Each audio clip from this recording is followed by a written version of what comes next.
Welcome back to the Game-Changing Women of Healthcare. I'm your host, Meg Escobosa. A quick note before we get into today's episode. We are currently looking for sponsors for the podcast. If supporting and encouraging female leadership in healthcare is important to you or your organization, help us do that by becoming a sponsor of the Game-Changing Women of Healthcare. Reach our engaged audience with a mention by me in future episodes, or we'll produce a short audio spot for your organization. At the Kinnari Company, we believe in female and diverse leadership in healthcare. If that's important to you too, become a sponsor of the podcast and proudly share your values with the world. Reach out to us at podcast@thekrinskyco.com. And thank you.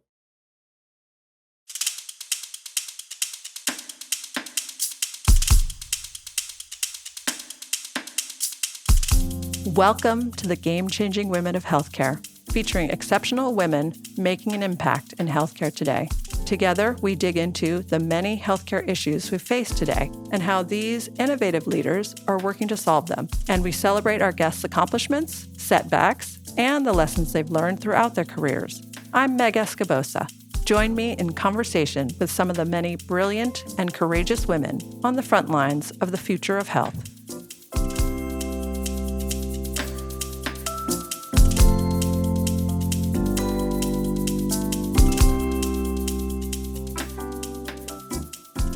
Hello, everyone, and welcome back to the Game-Changing Women of Healthcare. I'm your host, Meg Escobosa. Today on the show, we have Kinnari Patel, President, Head of Research and Development, and Chief Operating Officer of Rocket Pharmaceuticals, a clinical stage company seeking gene therapy cures for patients with rare diseases. Kinnari has more than 20 years of pharma experience, including stints at Bristol Meyers Squibb, Novartis, Roche, and Pfizer. Kinnari graduated with a BS in biology and a Doctor of Pharmacy degree from the University of Sciences in Philadelphia. She completed an executive MBA from NYU Stern and the C-Suite Harvard Business School Advanced Management Program. Outside of Rocket Pharmaceuticals, Dr. Patel is a member of the Alliance for Regenerative Medicine's Board of Directors and serves on the Healthcare Businesswomen's Association Global Advisory Board. Welcome to the show, Kinnari. Thank you so much for having me here. I'm excited to be part of this conversation. Well, we feel very lucky because you have obviously been doing a lot of great work. This particular focus is really important and it's going to make an impact in the world. And that's what we're really interested in, celebrating and elevating women who are making an impact. So it's great for us to hear your story and how you're going to make that impact. We want to hear a little bit more about how you got involved in rare diseases and particularly how you got started with Rocket. Absolutely. So I was introduced to rare diseases back in over 20 years ago, in 2004 timeframe. For starting a dual degree program at my university, the dean was confused and he rewarded me by having an FDA rotation. So I did a rotation with the orphan products group at the FDA with Dr. Marlene Hefner, who was the head of the group there. And to my surprise, I never thought about drug development. I thought about clinical pharmacy care. I thought about developing oncology therapies to change the trajectory of cancers. But it wasn't until the FDA that I realized, even in America in early 2000s, there were patients that were dying with rare diseases. There was not enough research being done in the rare disease space. There were not enough drugs approved. And even though the legislation was something I was familiar with and started in 1983, only by dozen drugs had been approved by then or so in a decade after. And we weren't making that much traction. So to me, I was fortunate in that rotation time at the FDA. They gave me great opportunity to meet patients, mom advocates, dad advocates, and kids. And the legislation in the U.S. in that time frame, kids were still an afterthought. It was drug development was done for adults. And then if it was safe and effective enough, we could do it in kids. So I didn't realize at the time what I was in front of was a challenge that would become passion for my life and life's mission. And here I am over 20 years later, having the good fortune of working with all the big pharmaceuticals and learning a lot of what to do and what not to do. I realized the only way to truly start up and focus on the science, the patients, the unmet medical need is to be part of a company that was started just on that foundation, which is Rocket. So I joined Rocket about 9 years ago. I helped the CEO decide that should he find the company and should he be the CEO founder.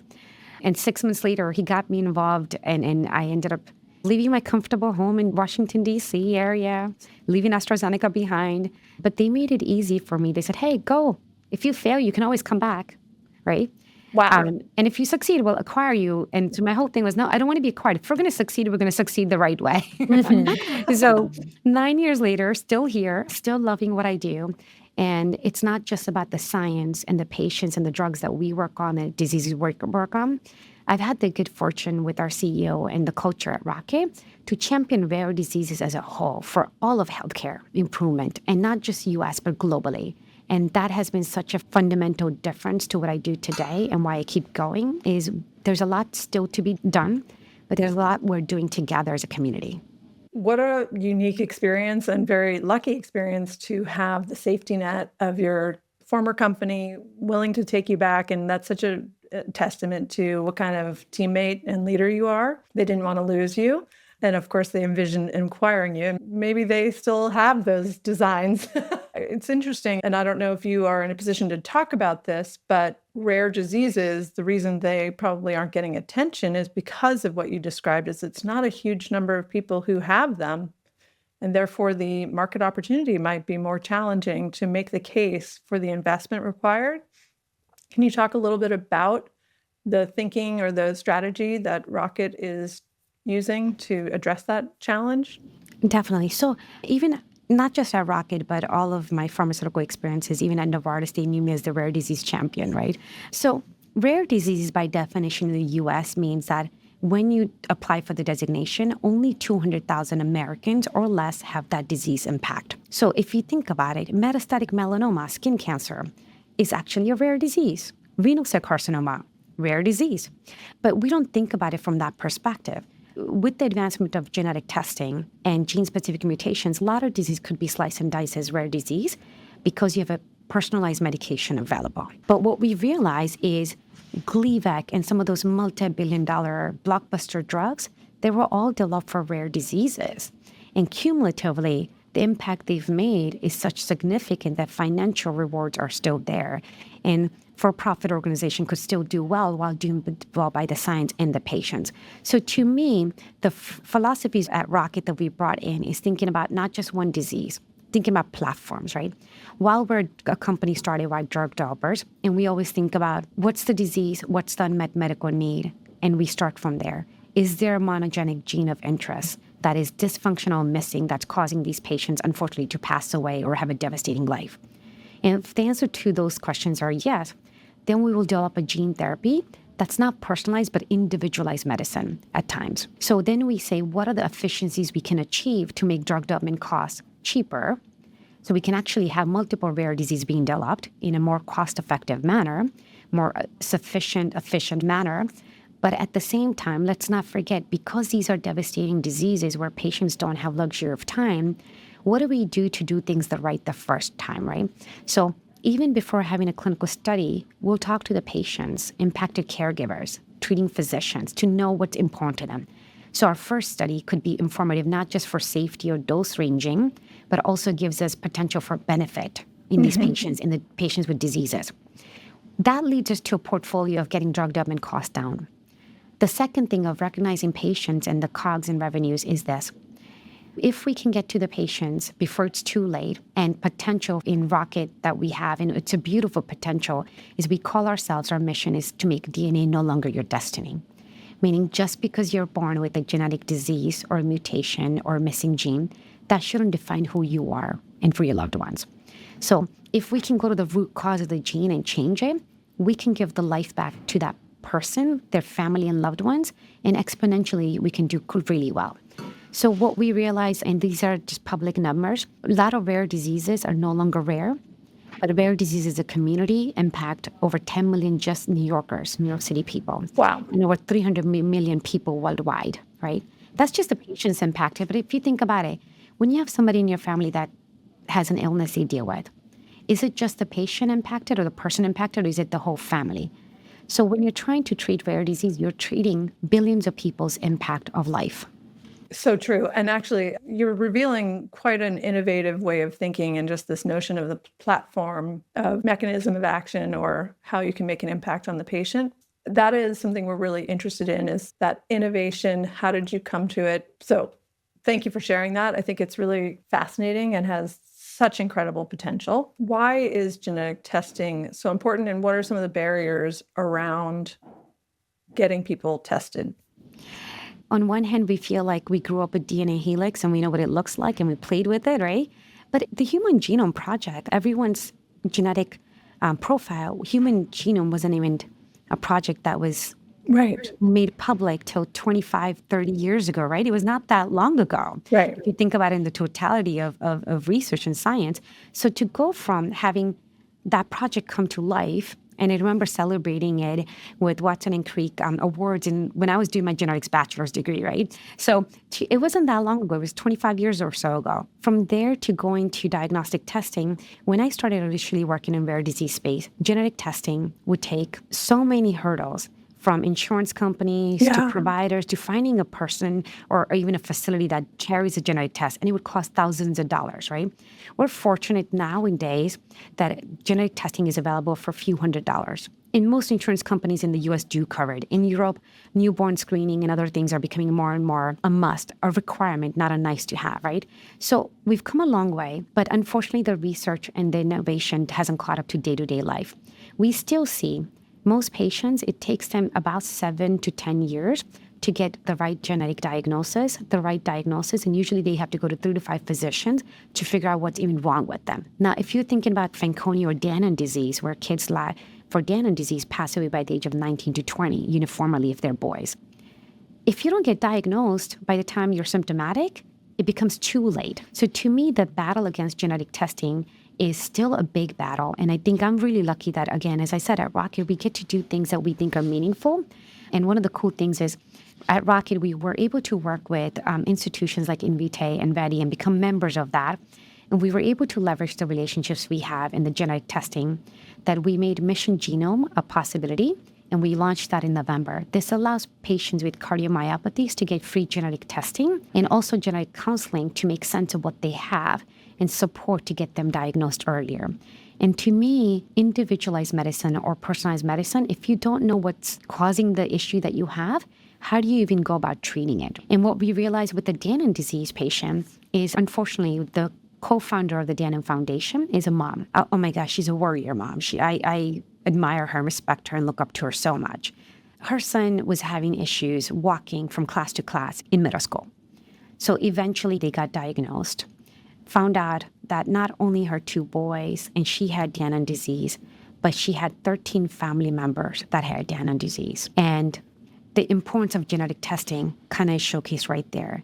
And I'll give an example of a different thing. We did a rare disease day. At Rocket, we celebrate Rare Disease Day, which I've been able to do this for 15, 20 years. But at Rocket, we do it with unlimited support and love and passion of the team, which is exponentially impactful. 2 years ago, I want to say, at Rare Disease Day, we had it at a Make-A-Wish castle in New Jersey. And one of our speakers, she was a young woman, and she has a cardiovascular genetic disease. And she got diagnosed because while playing a sport, she fell.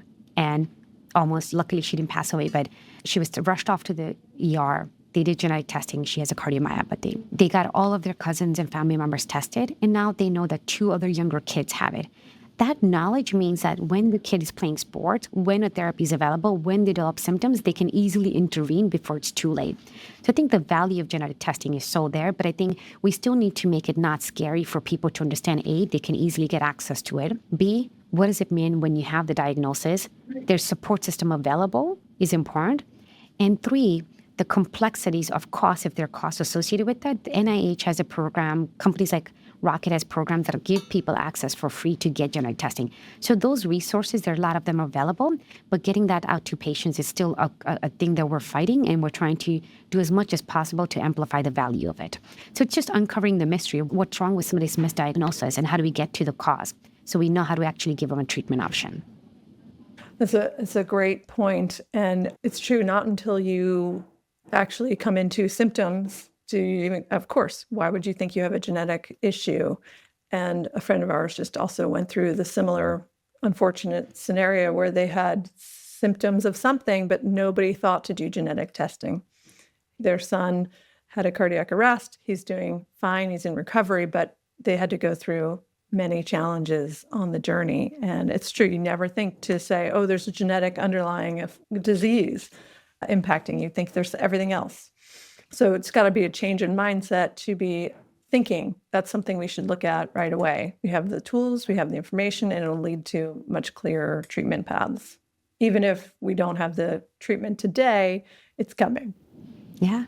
And I was at a conference 2 weeks ago in Dallas, and I met this guy, and the passion, he was sitting across from me at a conference that I was presenting at, but his passion came through so much, I had to go up and say, hey, how are you? What do you do? He's like, I'm a CEO, da-da-da. I'm like, oh, okay. Like, that's not what I was sensing. And I'm like, tell me more about your company. And what I learned, he's not a healthcare provider. He's CEO of a company. He started the company because his son got diagnosed with a rare disease, and it didn't have treatment options available. So he launched this company to fight for his son's rare disease. And to me, that's beautiful, and that gives us so much hope. That's amazing. And obviously you can't replace, as a parent, who's going to advocate for your child more than you? Nobody. You're describing that passion. It's true. You've got to look out for them.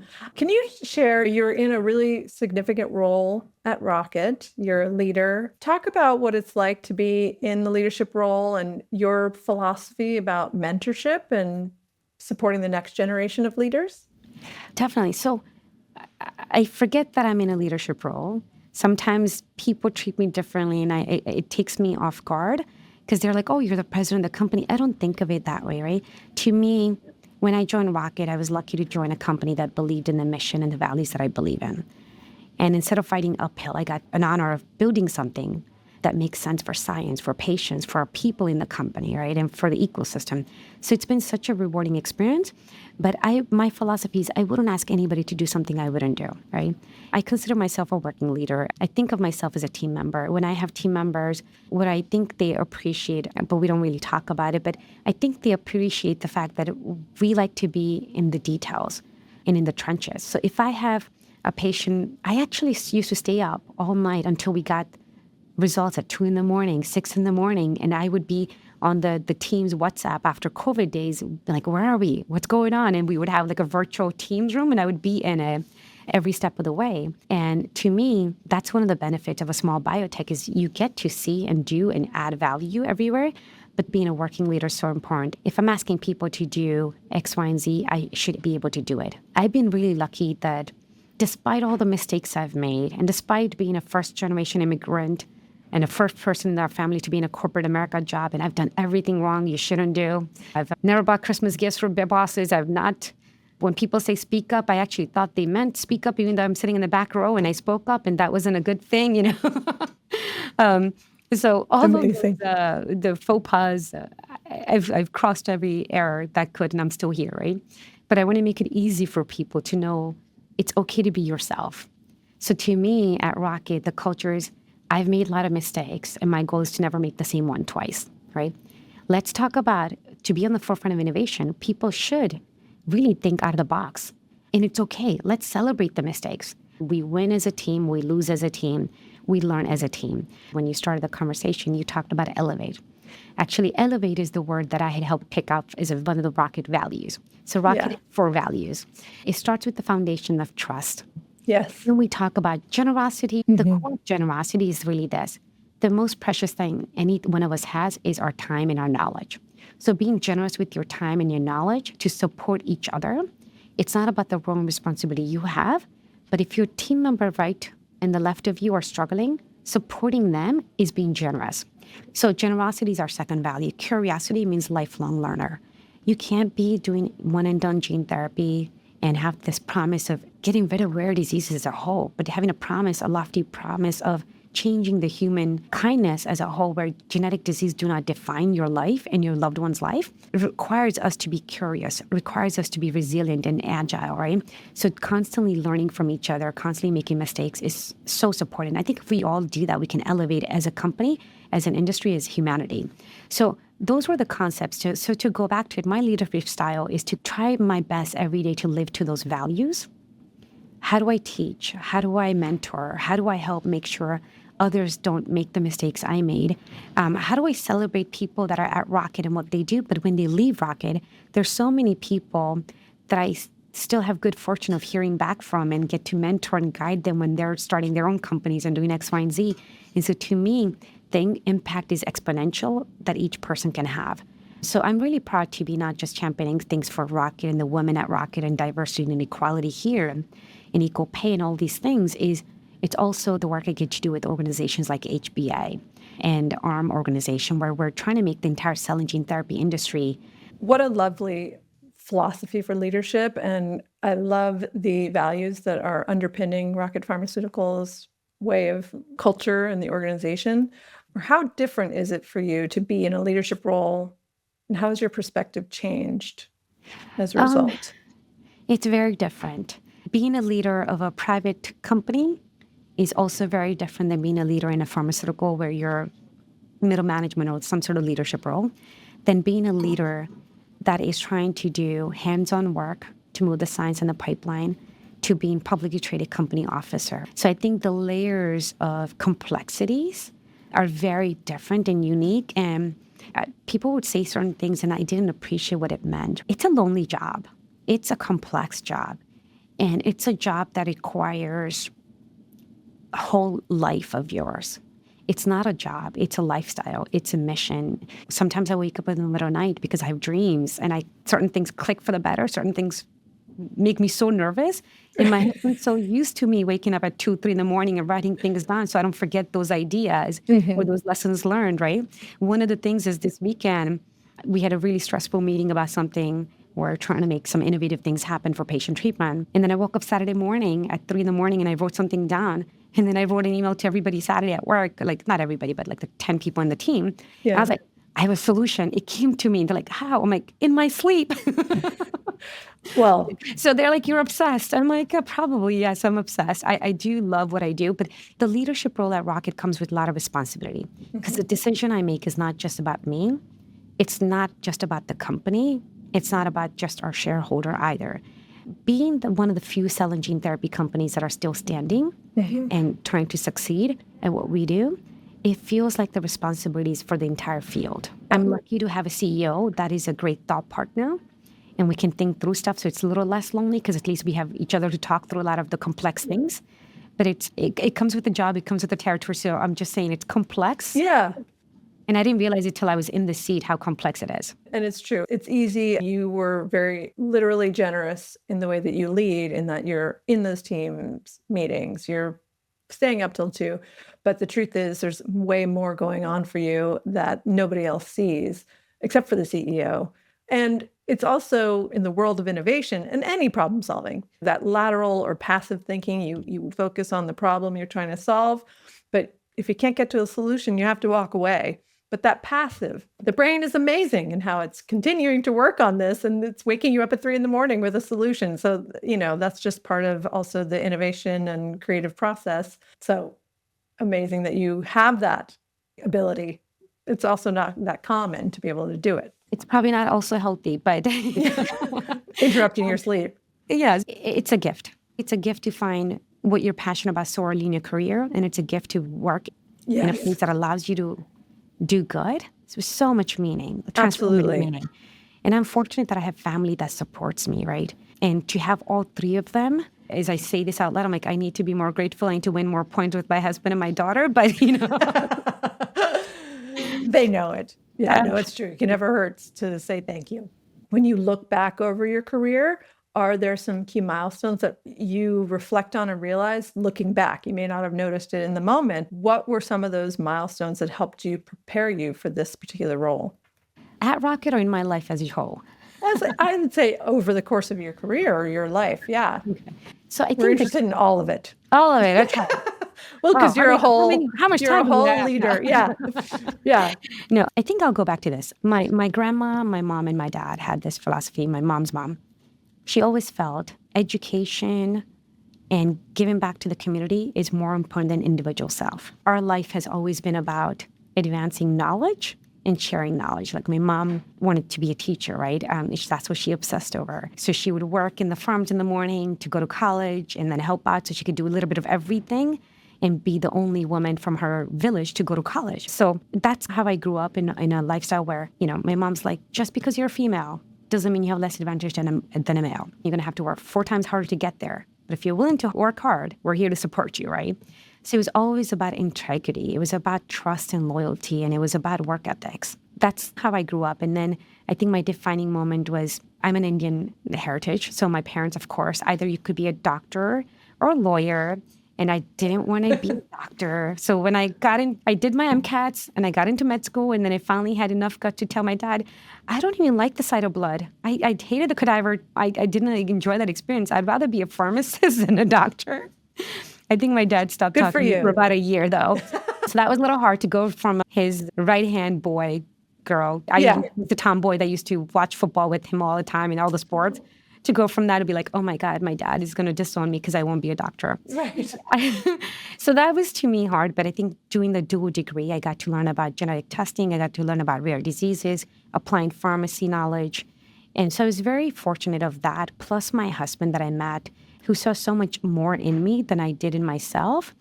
And it was having that combination really catapulted what I was doing. And what I realized is all I had to do was be authentic to myself. I couldn't emulate being somebody else. I was very fortunate that at Pfizer, when I was a high potential, they got me to go to 2 events. One was how to learn how to play golf so I can get better projects if I knew how to play golf. Oh my gosh. Horrible at it. I was horrible at it, but they paid for it. And then I got etiquette training. And so I learned how to eat caviar, but I'm telling them, like, I'm vegetarian. I'm never going to eat caviar. I've never even heard of that. It's etiquette training. So I got all these like cool trainings along the way of what I should be doing. What I realized very early in my career is I needed to be myself so I can sleep well at night. So learning one of the lessons of being authentic to myself and saying, yes, English is my 3rd language. I can't write beautifully. I'll have grammar errors. But you know what? I'm going to make sure my team can write better than I can. These are my flaws, but I'm going to make sure people around me have those strengths. And what I succeed in, my relentless, my passion, that I won't give up. Right? Problem solving, creativity, problem strategy. Solving, crisis management. When there's a crisis, I'm at my A game, right? A+ game. So I'm like, I can do those things. So it's knowing yourself early on. I think there were examples and experiences that took me back in my career. And there were examples that have made things catapult forward.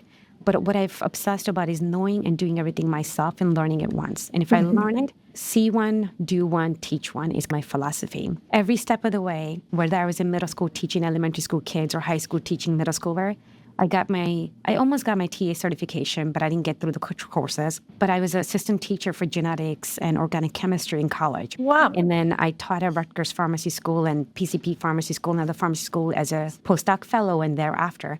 So the more I taught, the more I realized how much I needed to learn and get better. The more I learned, more I was able to make valuable decisions in healthcare in my area of passion. So it's been an interesting cycle.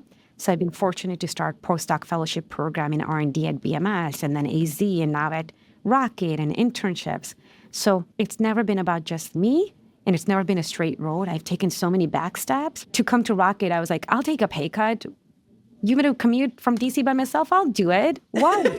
I'm never going to get a chance to do something cool as this. Money comes and goes. Title comes and goes. Yeah. Those experiences and ability to sleep well, knowing that you've done your best to make things better, that is what keeps me going. So I think for my life, that's been the key. For Rocket, the key successes has been just starting the company in cell and gene therapy and monogenic diseases and working on diseases that no one else was able to figure out. Just because Fanconi anemia is complex and researchers were researching over 20 years, right? One of the best decisions we made is there was a group, which is the NIH of Spain in Madrid, called CMAT, and there was a group at Fred Hutch. They were both researching Fanconi anemia for over 10 years. And Fanconi community, they were both researching in parallel, but not collaboratively. So one of the best decisions at Rocket we made is we licensed both programs. And we said, how do we set up our contract so they can collaborate with each other? So everyone succeeds no matter which product we go with. And if we learn the best of both and we start a whole new product, everyone still succeeds, right? That philosophy of collaboration, bringing innovator scientists together, I think has been the hallmark of Rocket uniqueness from day one that academic communities really appreciated. Knowing that patients weren't afterthought, we were thinking about when we go to marketing or commercial launch, but we talked to patient and communities before even having an IND, made a world of a difference. And then transparently sharing what data we have, what hiccups we have, we didn't get to the clinic when we wanted to, but it's going to take us 2 more years. Keeping them informed in an honest, transparent way of the why as much as we can made a difference. Deciding to go public in 2018 we were given an opportunity to go public through reverse merger. And all the data, we love data in our company, all the data says every reverse merger company fails. So we're like, okay, so we could do it the longer way. The problem was this.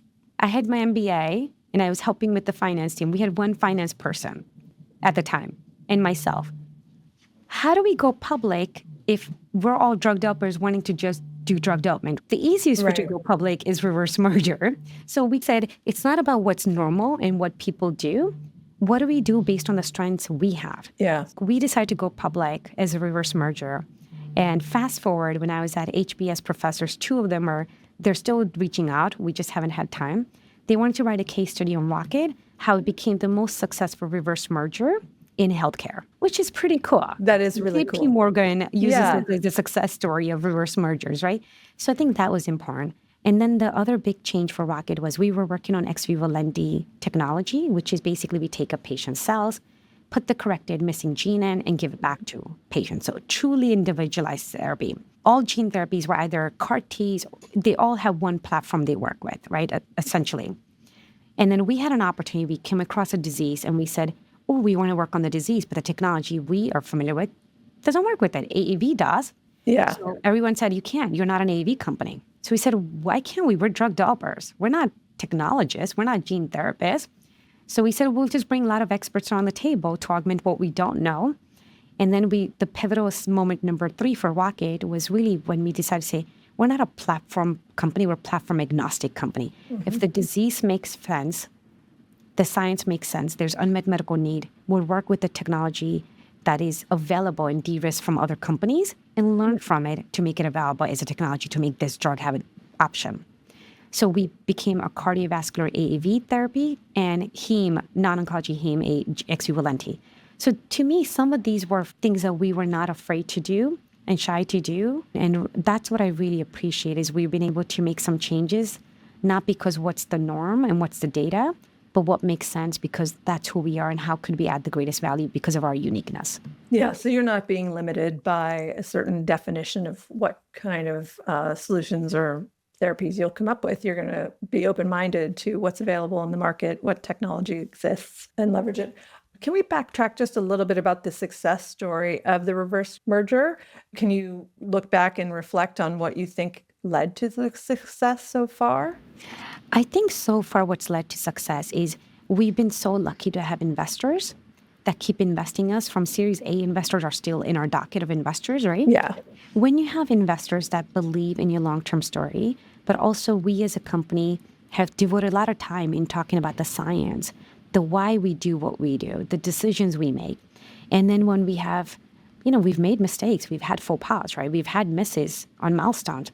Talking about those misses and owning what that miss meant individually, but then learning from that and how we're going to apply to the rest of our pipeline or rest of our future. I think that has led to an ecosystem where we're trusted by not just our patient communities and our academic partners, which is really important, but also trusted by our investor community. And I think that has led to the success that even last year, the markets in biotech and healthcare and cell and gene therapy have not been great, right, for 3+ years now. Everyone's expecting next year it's going to turn things around. We don't know when it will turn around. Right? Yeah. I actually think 2025, I've coined it as a year of optimism across the board. I think it is a turning point for Rocket, for the industry, and so many other things. But our success story has been whether we had $500,000 in our bank account or $500 million in the bank account, our decision-making structure is still about where does each dollar go? And is it going towards a value creation for science, for patients, and therefore investors? I think that has helped us keep the relationship, the respect, and the success of being a reverse merger company. Thank you for sharing that. Very helpful, very insightful. And transparency obviously wins the day with your investors. Sometimes it's not easy to own things, but here's what we learned from it. We're working on it. Yeah. We're working on it. Yeah. Well, congrats. And really, truly, best of luck with the continued work. Kinnari, tell me, I believe Rocket celebrates Rare Disease Day. Can you tell me what you have planned this year? Absolutely. So at Rocket, we're so fortunate that we're able to raise awareness for rare diseases, not just in the US and area we live in, but around the world. So we actually do two things. We do Rare Disease Day Light Up for Rare campaign. We started this about 6 years ago. And last year, I think over 120 monuments around the world lit up for rare diseases, including the Coliseum, to Empire State Building, Wow. which always does it for us, to universities. And what we've heard overwhelmingly from the patient communities around the world is that one day, these patients, no matter where they live, they feel like they're not alone and they have hope. So we do Rare Disease Day, Light Up for Rare, and Rare Disease Day celebration to give hope to these patients that there's help, there's innovation, there's science, and there are people committed to making a difference. And for Rocket, every year we celebrate this in person with at least individuals from the company, but also patient communities coming together. And we've had good fortune from having Abby Myers previously, who came up with the Rare Disease Orphan Drug Act, come and participate with us, to all these amazing people. And this year, our team is putting together Rare Disease Day near Cranberry, New Jersey. We're going to have patient voices. We're going to have challenges being discussed of the rare disease community. We're going to talk about genetic testing and the importance of genetic testing and what's available and what can be done more. And we're making this not just an in-person event, but we have collaboration with Make-A-Wish Foundation and other organizations like NORD and other groups where we're going to make this available as a webcast for people to participate in. But it's meant to be education, information, support system for rare diseases and what patients go through. Thank you so much for asking about it. And it's important for us to just advocate for these patients everywhere in the world with every disease that they face. It's a lovely gesture to represent and reflect this support for this community. So beautiful. Thank you for sharing, and good luck with the event. Thank you. And I hope people can participate. We're excited, and I hope about 300 people will come in person, but we hope a lot more individuals around the globe get access to it. So thank you. Wonderful. Given your accomplishments and where you are, do you have any advice that you want to pass on to the next generation? We have a wonderful audience of young people, also career people in your position, but people who are in school right now pursuing their education to join us in the field of healthcare. Do you have any advice for them on how they should think about their opportunities and what's needed? I think the advice I would say is know who you are and what you love to do. Whatever passion you have, at the end of the day, even if you're pleasing your mom or dad or whatever, you come back to that passion. And when you're doing what you're passionate about, the impact you'll make and the happiness you'll achieve is going to be so much exponentially better that I think knowing that what you like and love to do is important. Sometimes don't forget, though, to know that. Not everyone's fortunate to know that so early. Know what you don't like. Know which environments you don't thrive in. And ruling that out is just as important. So for me, retail pharmacy, I did it. Everyone's like, you're never going to like it. I'm like, but I'm not going to know unless I try it. So I tried to be a retail pharmacist for 6 months. Oh yeah, everyone was right. But now I know for myself, right? I try to be a clinical pharmacist. So keep trying things hands-on yourself to understand what you like and don't like. That's number one. Number two, be authentic to who you are. I would love to tell women out there, especially, the glass ceiling is still there. There are people that are breaking it. One of the coolest example, and I didn't appreciate how new it was till people wrote about it after, right? Because you don't realize it. This year, for the first time at JP Morgan, Tuesday was designated as Wear Your Favorite Pink Day, right? Biotech Sisterhood Day. And I was like, of course I wore my pink and I was in it. But I didn't realize it's the first time we've ever done that at JP Morgan, right? Still in 2025, women are saying, we can be good CEOs. We can be good innovators. We can please invest in us, right? To me, it is the equality is still not there in every level. So that's one thing to remember. But second thing, what I'd say is one of the women leaders early in my career that I had, and I learned so much from her, so I'm grateful to her. But she said, this is what it took me, so it has to take that or harder for the next person, right? This is not pledging. We're not in a sorority or fraternity. Our job is to make things easier for the next generation to do even better. So to me, it's remember, give back and give back in everything you've learned, because you don't want this to be that much harder for people around you and behind you. Because to truly change the equation in healthcare specifically, the facts are this. Most healthcare decisions are made by moms and women in the household. But if the decision makers are women for healthcare a lot of times, why aren't we actually supporting women to understand what's important to them? Why aren't we investing in caregivers to understand what's important to them and the patients themselves? So keep the North Star of fighting for that. And I would say the only other thing I would say is, honestly, we can eradicate healthcare being a reason people pass away. Let it be car accidents and other, hopefully that'll get better. But now that we have capabilities that we have and advancement in the field that we have, why should people live on with genetic diseases and fight hospital systems and in and out and all these things? The reality is this. Your and my generation, we can't make all this change ourselves. We need next few generations to be excited about healthcare, changing the health field, changing equality, equal opportunities to really get there. So keep persevering, keep following your passion, and have a purpose that you live for, and don't be afraid to ask for help. Kinnari, thank you. That was so great. I appreciate your sharing your experience and your insights, and your accomplishments are something to be so proud of. And we will be cheering Rocket Pharmaceuticals from the sidelines. We really wish you the best. And please come back and share more as you accomplish more. We really are interested in the journey you're on. Thank you so much. Really appreciate you amplifying the message for Rocket, for healthcare, and for women and the next generation. I think the work you do is great. And the more we can do to support everyone in this ecosystem, the better we're going to be. Thank you. Thank you.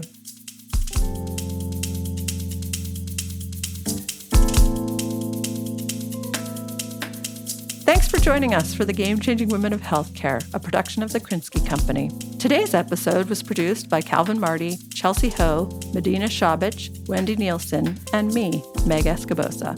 This podcast is engineered, edited, mixed, and scored by Calvin Marty. If you enjoy the show, please consider leaving a rating and review wherever you get your podcasts. It really does make a difference. And share the show with your friends and colleagues. If you have any questions, comments, or guest suggestions, please email us at podcast@thekrinskyco.com and visit us on the web at thekrinskyco.com. Interested in supporting this show and reaching our engaged audience?